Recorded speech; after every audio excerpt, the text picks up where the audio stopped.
안녕하십니까. 햇빛700 평창 군정방송입니다. 개구리가 겨울잠에서 깨어난다는 경칩이 지나면서 싱그러운 봄 내음이 물씬 풍겨나고 있는데요. 3월까지는 간간히 꽃샘추위가 찾아온다고 하니까요. 아침 저녁으로 두툼한 옷 꼭 챙겨 다니시면서 건강에 신경 쓰셔야겠습니다. 햇빛700 평창 군정방송 첫 소식입니다. 2018 성공개최 평창군위원회가 지난 5일 사무실 개소식을 갖고 동계올림픽 성공개최를 위한 본격적인 활동에 들어갔습니다. 지난해 12월 창립총회를 갖고 출범한 평창군위원회가 적극적인 활동을 위해 올림픽의 주무대인 대관령면에 사무소를 마련하고 개소식을 가졌습니다. 개소식에는 위원회 위원들과 대관령 주민 등 60여 명이 참석해 2018 평창 동계올림픽의 성공개최 의지를 다짐했습니다. 위원회 관계자는 위원회가 결집할 수 있는 사무실이 마련됨에 따라 올림픽 성공 개최를 위한 주민들의 자발적 참여 분위기를 조성하는 등 다양한 분야에서 사업을 추진해 나갈 것이라고 밝혔습니다. 명품 사과 전문 농업인을 육성하기 위해 추진되고 있는 평창사과 농업인대학의 2기 입학식이 열렸습니다. 지난 7일 평창군 농업기술센터에서 열린 입학식에는 2기 신규 농가 47명이 참석해 향후 일정과 교육과정 설명을 듣는 오리엔테이션을 가졌습니다. 신규 입학생들은 이달부터 11월까지 매주 목요일 진행되는 강의와 현장 교육에 참여하게 되며 연간 100시간 이상 수업에 참여해야 수료가 가능합니다. 평창군에서는 재배 면적이 확대되고 있는 평창사과의 경쟁력을 갖추기 위해 농업인대학 등을 활용한 기술 지원을 지속적으로 펼칠 계획입니다. 공직자의 역량을 강화하기 위해 운영되고 있는 평창군 행복중심 수요특강이 지난 6일 열렸습니다.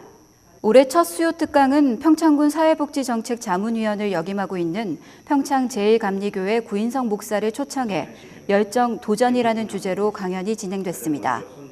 특강에 앞서 박종은 농협강원영업부 기업금융센터장에 대한 감사패를 수여하는 자리도 마련됐습니다. 매년 3월 개강해 공직자와 유관기관 임직원을 대상으로 실시되는 수요특강은 군민 행복경영 실현을 위해 다양한 주제로 매월 2차례 운영되고 있습니다.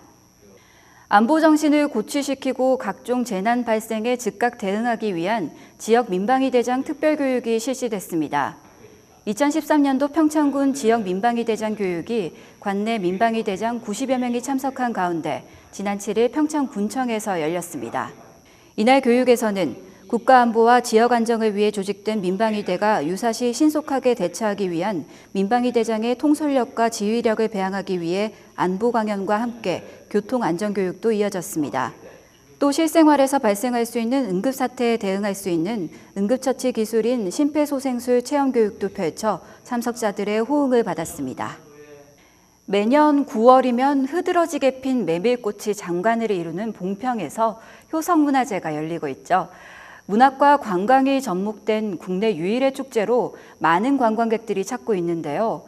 효성문화제를 더 나은 축제로 만들기 위해 평창의 각 분야 전문가들이 모였다고 합니다. 강민지 리포터가 전해드립니다. 소설 속 주인공들의 삶의 터전인 봉평장과 소금을 뿌린 듯 드넓게 펼쳐진 메밀밭에서 펼쳐지는 평창 효성문화제. 한국 단편소설의 백미로 평가되고 있는 메밀꽃 필 무렵의 작가 가산 이효석 선생의 문학혼을 기리는 효성문화제는 문학과 관광이 접목된 전국 규모의 축제로 각광받고 있습니다.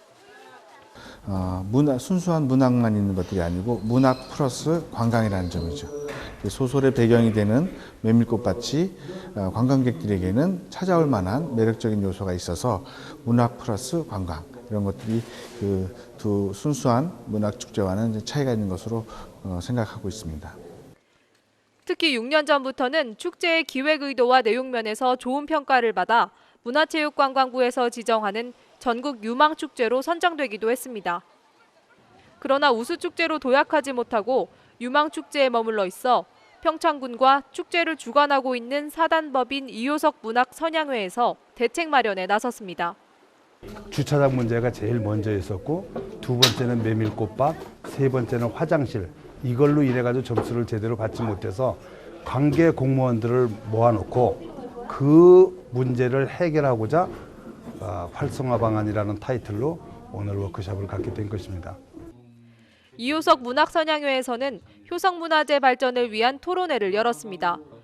이 자리에는 평창군청 각 실과별 관계자들과 축제 전문가, 지역단체장 등 50여 명이 참석해 효성문화재의 발전을 위한 의견을 나눴습니다.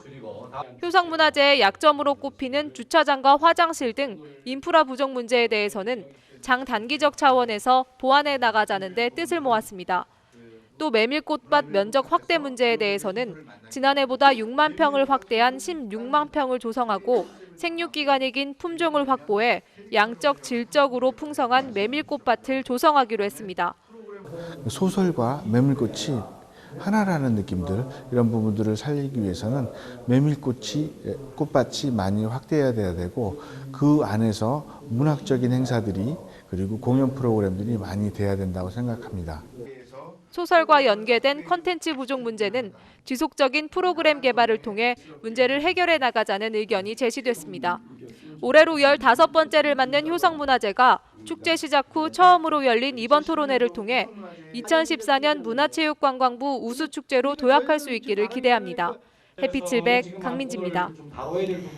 평창은 고원지대에 위치해 예부터 고랭지 채소의 산지로 알려져 있는데요. 기후온난화로 고랭지인 평창에서도 사과 생산이 가능해졌죠. 이미 그 맛과 품질이 좋기로 정평이 나 있는데요. 평창 사과가 제일 먼저 시작된 평창 사과의 고향인 평창읍 종부 삼리로 함께 가보시죠.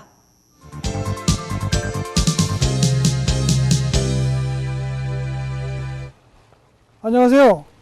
종부 삼리 이장 이한근입니다. 자, 저희 마을을 소개하겠습니다. 저희 마을에는 약 70가구 정도가 살고 있습니다. 인구는 약 150명 정도가 거주하고 있습니다. 저 마을의 특산물은 사과가 유명하고 또한 수박, 한우가 유명합니다. 평창과 영월을 가로지르고 우뚝 선 삼방산. 그 삼방산이 훤히 내려다 보이고 있는 이곳이 이번 주 동네방네의 주인공인 평창읍 종부 삼리 음지마을입니다. 마을 입구에 들어서면 작은 돌들을 쌓아서 만든 한반도 지도 조형물이 있는데요. 삼방산 정상에서 응암리 쪽을 내려다보면 보이는 한반도 지형을 보고 착안해 마을분들이 만든 것이라고 합니다. 꼼꼼히 쌓아 만든 한반도 조형물이 전문가 솜씨 못지않죠? 가장 먼저 마을에 위치한 육묘장을 찾았는데요. 따뜻한 유리온실에서 고추와 토마토 등의 채소의 씨를 발화시켜 판매용 육묘를 만들고 있는데요. 온도와 습도가 자동으로 조절되는 온실에서 튼튼하게 자라난 육묘들은 전국 각지로 팔려나가고 있답니다. 봄 기운이 조금씩 자리를 잡고 따뜻해지면서 종부 삼리 마을분들의 손길이 바빠졌는데요. 비닐하우스 육묘장에서는 따스한 봄볕을 받고 무럭무럭 자라고 있는 고추 모종을 옮겨 심기에 한창이었습니다. 지금 하시고 있는 과정은 고추 씨를 파종을 해서 지금 이식을 하고 있는 과정입니다.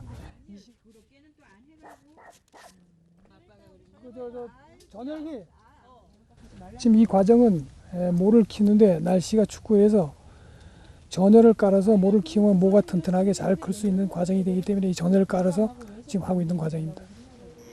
고랭지 청정지역인 평창에서 자란 평창 사과는 당도가 높고 품질이 좋아 소비자들로부터 각광을 받고 있는데요.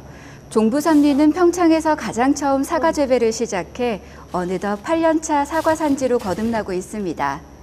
한 집, 두 집 시작했던 사과밭이 18만 제곱미터에 달한다고 하는데요. 이 정도면 평창 사과의 주산지라고 할 수 있겠죠. 마을 곳곳에서는 사과 가지치기 작업에 한창이었는데요. 지금 뒤에 작업하고 있는 과정은 전지를 하고 있는 과정입니다.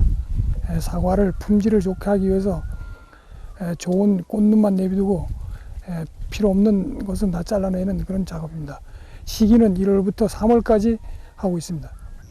가지치기 작업이 마무리되면 마을의 사과밭은 볕이 잘 들고 통풍이 잘 되는 사과나무로 가득하겠죠. 이런 노력과 땀들이 모여 평창 사과가 명품 사과로 거듭나고 있는 것 같습니다. 음지마을에는 평창읍에서 가장 많은 한우를 키우고 있다고 하는데요. 전국 최고의 한우 브랜드로 자리매김하고 있는 평창 대관령 한우를 공급하고 있다고 합니다. 넓은 축사에서 깨끗한 공기를 마시며 자란 대관령 한우, 그 맛이 일품이라고 하네요. 종부 삼리에는 조금 특별한 곳에도 사과가 있다고 하는데요. 마을 입구부터 늘어선 가로수들이 모두 사과나무라고 합니다. 일반 사과가 아닌 미니 사과로 가을이 되면 누구나 따서 먹을 수 있다고 하는데요. 올봄에는 농촌의 인심이 가득한 종부 삼리를 찾아 맛있는 평창 사과 맛보며 상방산에 올라보는 건 어떨까요? 평창군이 지역의 대표 하천인 평창강을 자연형 생태하천으로 정비합니다.